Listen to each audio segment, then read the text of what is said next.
नमस्कार, आप देख रहे हैं एबीपी न्यूज। मैं हूं आपके साथ शोभना यादव। छात्रों को और जो दिहाड़ी मजदूर हैं उनको लेकर सियासत में घमासान मचा हुआ है।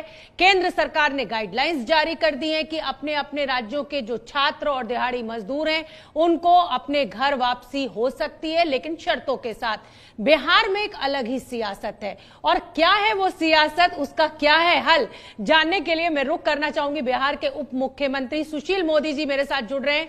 सुशील मोदी जी, बहुत बहुत स्वागत। मैं समझ सकती हूं कि इस समय कोरोना काल है, आप बहुत व्यस्त होंगे, हमारे लिए आपने समय निकाला है। लेकिन मेरा सवाल आपसे यही है कि जब योगी सरकार ने कोटा से अपने छात्रों को बुलाया तो आपने कहा कि कोरोना काल है, मोदी जी ने कहा है लॉकडाउन का पालन करना है, कोई कहीं नहीं जाएगा, सब अपनी अपनी जगह रहें। अब आप ही की पार्टी की सरकार है केंद्र में, उन्होंने गाइडलाइंस जारी कर दी कि आप श्रमिकों को और छात्रों को वापस ला सकते हैं, तो आप कह रहे हैं कि संसाधन नहीं है। कैसे सरकार चलेगी सर? ये किसने कहा कि संसाधन नहीं है? देखिए, कुछ मीडिया हर बात को तोड़ मरोड़ कर पेश करता है। मैंने कभी नहीं कहा कि संसाधन नहीं है।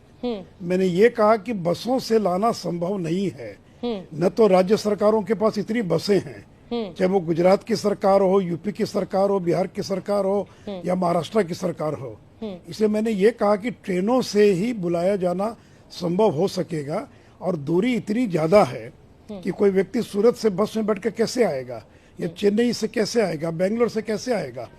तो कभी भी बिहार सरकार ने, मैंने नहीं कहा कि संसाधनों की कमी है, लेकिन कुछ चैनल्स जानबूझकर तोड़ मरोड़ कर बदनाम करने के लिए और इस प्रकार का प्रचारित कर दिया कि बिहार सरकार ने कहा कि संसाधन नहीं है। मेरा एक बाइट दिखा दीजिए, मैंने बोला कुछ और हेडिंग लगा दिया कुछ, ट्वीट कर। इसलिए देखिए, कभी बिहार सरकार ने ये नहीं कहा। तेजस्वी जी तो कह रहे हैं कि हमसे बसें ले लीजिए, 2000 बसें हैं हमारे पास, वो पटना भेजने को भी तैयार हैं। देखिए, अब तो जब केंद्र की सरकार ने ट्रेन चलाने का निर्णय ले लिया, और देखिए व्यवहारिक बात यह है कि बसों से बनारस से कोई आ सकता है, गाजीपुर से आ सकता है, गोरखपुर से आ सकता है, लेकिन आप ही बताइए क्या चेन्नई से, मुंबई से, सूरत से कोई व्यक्ति बस में बैठकर आ सकता है क्या? तो इसलिए व्यवहारिक बात थी, इसलिए हम लोगों ने यह मांग किया कि हमारे जो अधिकांश श्रमिक हैं वो नजदीक में नहीं है, वो दूर दराज के इलाकों में है। वो पूर्वी उत्तर प्रदेश में बहुत नाम मात्र के श्रमिक होंगे। हमारे अधिकांश जो हमारे प्रवासी मजदूर हैं वो दूर दराज के इलाकों में है, और उन इलाकों से बसों से लाना संभव नहीं है।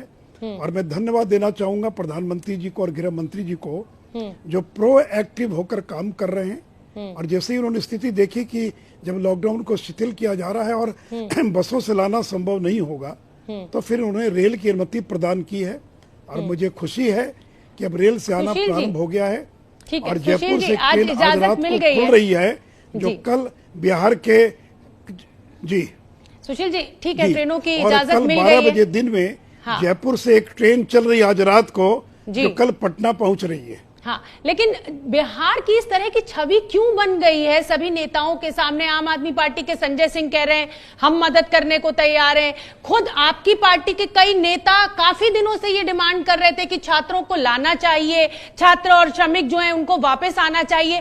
फिर ये ओपिनियन डिफरेंस क्यों था? नीतीश कुमार कह रहे थे कि नहीं, बिल्कुल नहीं लाना चाहिए। तो क्या कम्युनिकेशन गैप है उप मुख्यमंत्री और मुख्यमंत्री के बीच में, या आपकी पार्टी के नेताओं और मुख्यमंत्री नीतीश कुमार के बीच में? देखिए, कोई कम्युनिकेशन गैप नहीं है। नीतीश जी ने कब कहा कि नहीं लाया जाना चाहिए? उन्होंने तो केवल ये कहा कि भारत सरकार का जो एमएचए का गाइडलाइन है उसके अंदर नहीं। देखिए, मैं फिर स्पष्ट कर दूं, कभी नीतीश कुमार ने बाहर से लाने का विरोध नहीं किया है। उन्होंने प्रधानमंत्री जी के भी सामने एक मुद्दा उठाया कि एमएचए की गाइडलाइन के अंदर लिखा हुआ है कि इंटर स्टेट माइग्रेशन नहीं होगा, अंतर राज्य लोगों को लाया जाना ये उसका लॉकडाउन का पालन का उसका विपरीत होगा। ये मुख्यमंत्री जी ने उठाया, और मुझे खुशी है कि बिहार के मुख्यमंत्री जी को उठाने के बाद आदरणीय प्रधानमंत्री जी ने एमएचए के गाइडलाइन में आवश्यक संशोधन कर दिया।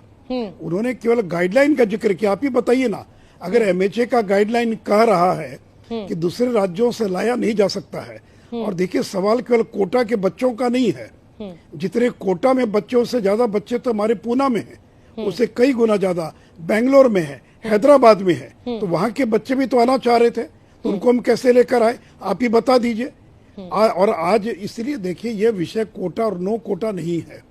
हमारे तो जितने भी हिंदुस्तान के बड़े केंद्र हैं शिक्षा के, उन सभी केंद्र पर हजारों बच्चे हैं जो बिहार लौट के आना चाहते हैं।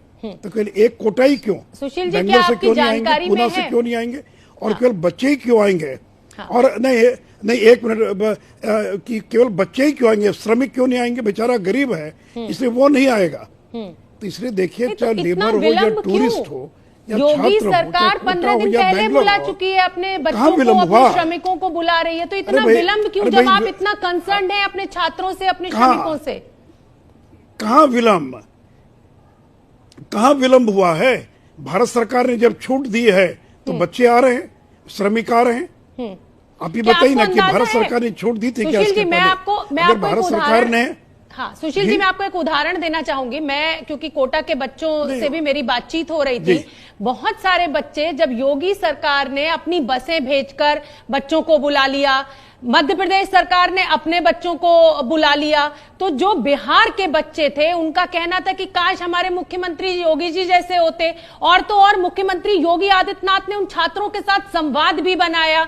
ऐसे में कहीं ना कहीं, क्या आपको नहीं लग रहा है कि जो यूथ है, और अब अक्टूबर में चुनाव है, उनको अपना वोट देना है, क्योंकि जो बच्चे इंजीनियरिंग की तैयारी कर रहे हैं वो 18+ हैं, तो कहीं ना कहीं कुछ कमी रह गई है, कुछ चूक हो गई है, बच्चे नाराज हैं आपसे?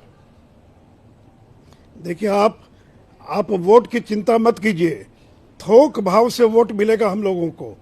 और हम केवल कोटा की चिंता नहीं करते हैं, बेंगलोर की भी चिंता करते हैं, हैदराबाद की भी चिंता करते हैं। हाँ। और वो जो बिहारी गरीब मजदूर है, और आपको बता दे, बिहार पहला राज्य है जिसने अभी तक 18 लाख से ज्यादा मजदूरों के खाते में 1-1 हजार रुपया भेजने का काम किया है। हम लोगों ने पहल की, और आज दिल्ली में रहने वाले बिहारी मजदूर 5 लाख लोगों के खाते में और 1-1 हजार रुपया हम लोगों ने भेजने का काम किया है। तो इसलिए देखिए, बिहार ने पूरी चिंता की, लेकिन जब तक लॉकडाउन के नियमों को शिथिल न किया जाए, अब कोई राज्य कैसे किया, क्या किया। देखिए, बहुत सारे कोटा के नजदीक के राज्य थे, लेकिन मुझे बताइए, बंगाल के बच्चे आए क्या?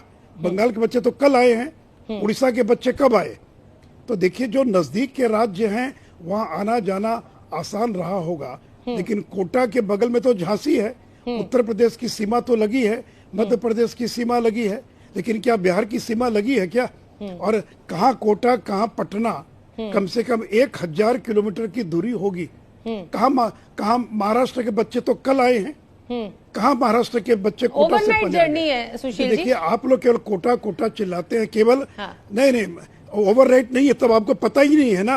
क्यों? कोटा 300 से चलिएगा भाई, 300 किलोमीटर 4 से 5 घंटे लगता है। 300 किलोमीटर 4 से 5 घंटे लगते हैं। लॉकडाउन के चलते सड़कें खाली हैं। अगर 1000 किलोमीटर है तो सर 12 घंटे में पहुंच जाएंगे बच्चे अपने घर। भाई, आप कोटा पर इतनी केंद्रित क्यों होगी? मैं कोटा पे केंद्रित नहीं हूं सर, मैं छात्रों पे केंद्रित हूं। क्या बेंगलोर में नहीं, तो मुझे बताइए ना, मुझे बताइए कि बेंगलोर में जो बच्चे फंसे हुए हैं और जिनका टेलीफोन आ रहा था, आपके चैनल ने क्यों नहीं दिखाया बेंगलोर का मामला? पूना के हजारों फोन आए बच्चों के कि हम लोग लौट के आना चाहते हैं, आपने पूना को क्यों नहीं दिखाया? सुशील जी, कहीं केवल सवाल कोटा का नहीं है, ठीक है, जो हजारों बच्चे, मेरा अगर आगे बढ़िए कोटा से हो गया, ठीक है, मैं वही कह रही हूँ, मैं वही कह रही हूँ। नहीं, ठीक है, बिल्कुल मैं आगे बढ़ रही हूँ, मैं आगे बढ़ रही हूँ। कहीं ऐसा तो नहीं है कि आपकी सरकार को ये एहसास है कि जो परिस्थिति बिहार में स्वास्थ्य सेवाओं की है, जहानाबाद का मैं जिक्र आपके सामने इसलिए कर रही हूँ कि आप जानते हैं वो एकदम ताजा नया मामला है एम्बुलेंस का, किसके चलते किस तरह से बच्चे की मौत हुई। क्या ये डर तो नहीं था कि कहीं ऐसा ना हो कि बाहर से हम और लोगों को ले आए और हमारी स्वास्थ्य सेवाएं तो पहले से जर्जर है और हम संभाल नहीं पाएंगे? देखिए, ये घटना तो हिंदुस्तान के किसी राज्य में हो सकती है, बिहार तो छोड़ दीजिए, बिहार तो गरीब और पिछड़ा राज्य है। ऐसी घटनाएं जो आप जिसका जिक्र कर रही हैं, वो आए दिन महाराष्ट्र से लेकर गुजरात से लेकर कहीं भी हो सकती हैं। कोई चूक हो गई, कोई कमी हो गई, वो कोई मानक नहीं है ना, कोई मापदंड नहीं ना है।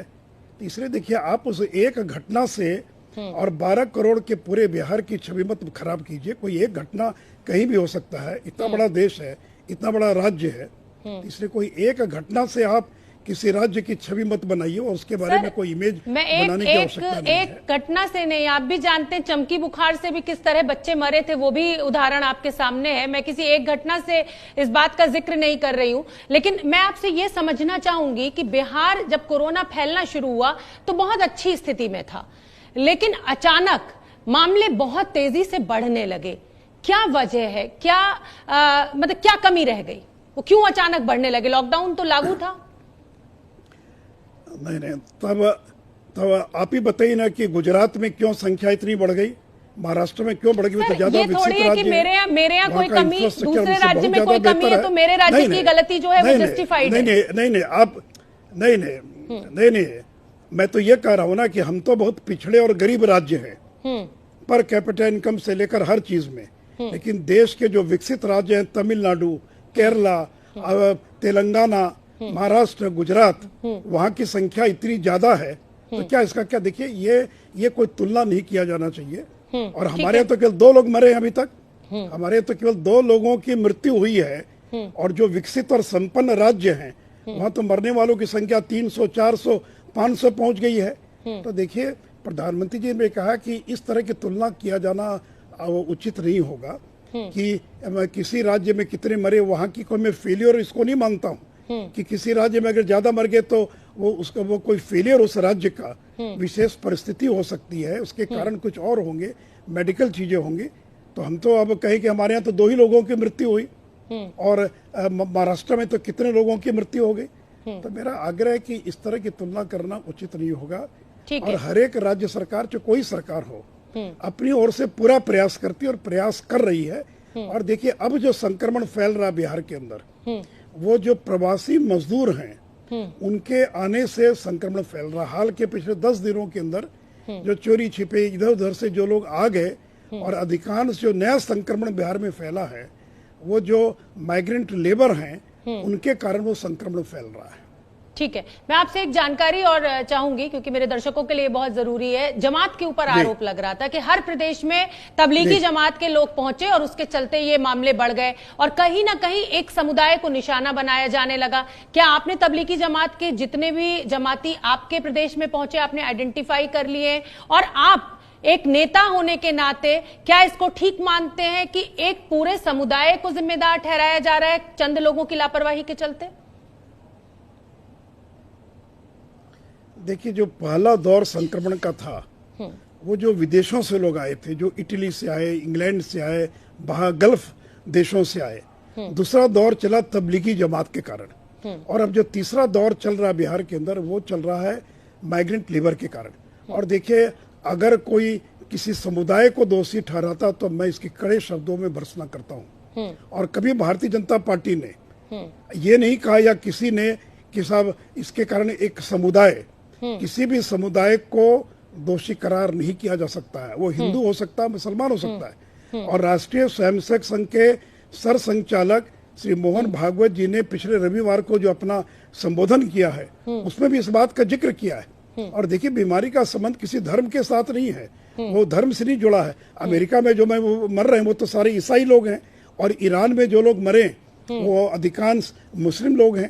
तो देखिए, किसी भी बीमारी का संबंध किसी धर्म के साथ नहीं है, और अगर कोई यह आरोप लगाता तो वह गलत है, और ऐसे लोगों के खिलाफ कड़ी से कड़ी कार्रवाई की जानी चाहिए। ठीक है, कुछ घटनाएं आपके यहाँ भी हुई हैं जहां पर पुलिस बल के ऊपर हमला हुआ है, क्या एक्शन आपकी तरफ से लिया गया?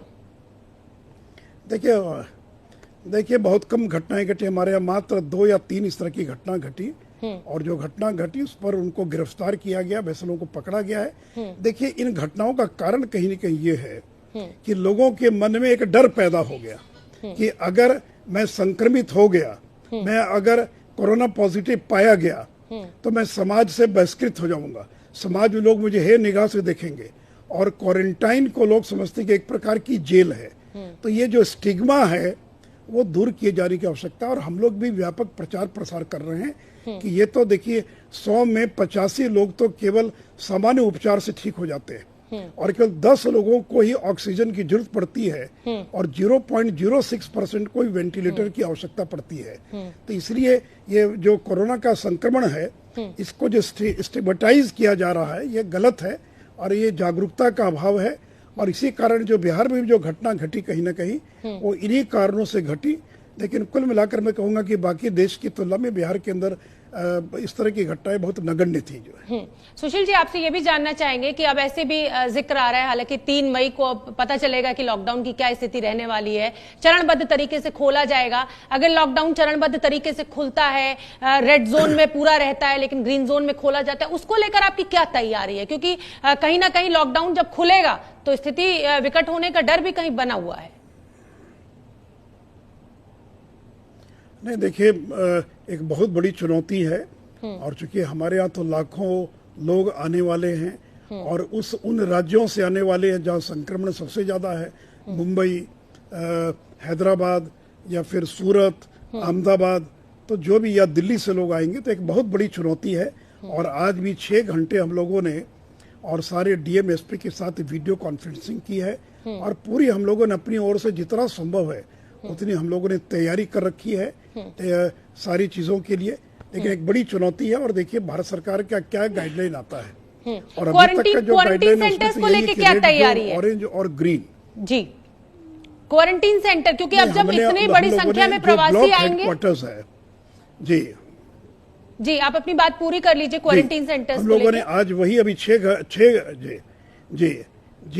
घंटे अभी उसी को लेकर वीडियो कॉन्फ्रेंसिंग थी बिहार के सारे डीएम एसपीज के साथ और हम लोगों ने हर ब्लॉक में, हर प्रखंड केंद्र पर क्वारंटाइन सेंटर बनाने का निर्णय लिया है। निर्णय नहीं बल्कि बन गए और उन सारे में टॉयलेट्स कैसे बनेंगे, भोजन की व्यवस्था क्या होगी, माइक का इंतजाम, सीसीटीवी कैमरा, महिलाओं की अलग व्यवस्था, पुरुषों की अलग व्यवस्था, जितनी। और देखिए हम लोग को बाढ़ का एक्सपीरियंस, अनुभव है। बाढ़ में हम लोग जब शिविर लगाते हैं, लेकिन ये बात ठीक है कि बाढ़ के अंदर संख्या कम रहती है और ये संख्या बहुत ज्यादा रहने वाली है। तो इसलिए हम लोगों ने ब्लॉक हेडक्वार्टर्स पर आने वाले लोगों को 21 दिन के क्वारंटाइन में रखने का निर्णय लिया है और उसकी पूरी तैयारी चल रही है और हम तैयार हैं। और वहां पर जब सैचुरेट हो जाएगा तब फिर जो पंचायतों के अंदर जो क्वारंटाइन सेंटर है वहां पर हम लोग जो हैं, और विशेष करके जो मुंबई से लोग आएंगे, जो गुजरात से लोग आएंगे, दिल्ली से लोग आएंगे, उनकी हम विशेष चिंता करेंगे। ताकि हम लोगों ने ये भी किया कि जिन राज्यों के अंदर संक्रमण ज्यादा है वहां के लोग आएंगे तो उनको कहाँ रखना, कैसे रखना, इसकी एक डिटेल प्लानिंग हुई है। और हम लोग भी 3 तारीख का इंतजार करें कि भारत सरकार की जो गाइडलाइन जो है क्या आती है। ठीक है, पंजाब सरकार ने महाराष्ट्र से, नांदेड़ से अपने श्रद्धालुओं को निकाला। 3-3.5 हजार की वो संख्या थी। बकायदा टेस्ट उनका किया, स्क्रीनिंग की, उसके बाद उन्हें पंजाब लेके पहुंचे। लेकिन महाराष्ट्र में वो नेगेटिव थे, पंजाब पहुंचते पहुंचते वो केसेस पॉजिटिव हो गए। आप क्या एहतियात बरतेंगे कि दूसरे राज्यों से लोग जो चले वो कोरोना पॉजिटिव अलग हो, बाकी जो कोरोना पॉजिटिव लोग नहीं है उनको अलग रखा जाए? वो आप कैसे चेक करेंगे? वो बड़ी चुनौती है आपकी सरकार के लिए। जी, मुझे तो ये बताया गया कि नांदेड़ से जो लोग चले उनको बिना स्क्रीनिंग किए बसों के अंदर बैठा दिया गया। तो खैर वो एक अलग विषय है, लेकिन हम लोगों ने भारत सरकार से यही आग्रह किया है कि जिन राज्यों से भी लोग आए, रेलवे के द्वारा या जिस भी चीज के द्वारा, उनकी वहीं पर स्क्रीनिंग की जाए, टेस्टिंग की जाए। और केंद्र की सरकार ने उसको स्वीकार किया है। और फिर जब वो राज्य में आएंगे तो रेलवे स्टेशन से रेल से जो लोग आएंगे उनकी स्टेशन पर पूरी स्क्रीनिंग की जाएगी और फिर बसों में बैठाकर उनको ब्लॉक में भेजा जाएगा और ब्लॉक के बाद 21 दिन के बाद ही उनको गांव के अंदर भेजा जाएगा। तो हम लोगों ने तो पूरी स्क्रीनिंग की अपनी ओर से तैयारी कर रखी है। आखिरी सवाल मेरा रेवेन्यू को लेके है। रेवेन्यू आना बंद है लॉकडाउन के चलते हुए और बिहार की स्थिति तो आप पहले से ही कह रहे हैं कि खस्ता है, गरीब स्टेट है। क्या वेतन दे पाएंगे सरकारी कर्मचारियों को आप इस बार? देखिए, मैं एक बात कह दूं, हम गरीब जरूर हैं, लेकिन जिस तरह से केरल, उड़ीसा, राजस्थान, उन सरकारों ने अपने कर्मचारियों के वेतन में कटौती करने का निर्णय लिया है। हमने निर्णय लिया है कि हम किसी कीमत पर अपने कर्मचारी और जो पेंशनधारी लोग हैं उनके पेंशन में कोई कटौती नहीं करेंगे। और उल्टे हम लोगों ने तो बिहार देश का पहला राज्य है कि जो अपने पैरामेडिक और जो डॉक्टर्स और हेल्थ के स्टाफ हैं उनको 1 महीने के अतिरिक्त सैलरी देने का ऐलान किया है। इसलिए मैं आश्वस्त करना चाहूंगा कि तथा कथित जो विकसित राज्य है उन लोगों ने भले ही सैलरी में कटौती कर दी हो, लेकिन बिहार किसी कीमत पर कर्मचारी और पेंशनर्स की सैलरी और पेंशन में किसी प्रकार की कोई कटौती नहीं करेगी। चलिए, बहुत बड़ी जानकारी सरकारी कर्मचारियों के लिए बिहार के उप मुख्यमंत्री सुशील मोदी ने दी। बहुत बहुत धन्यवाद सर, एबीपी न्यूज के लिए समय निकालने के लिए, हमसे बात करने के लिए।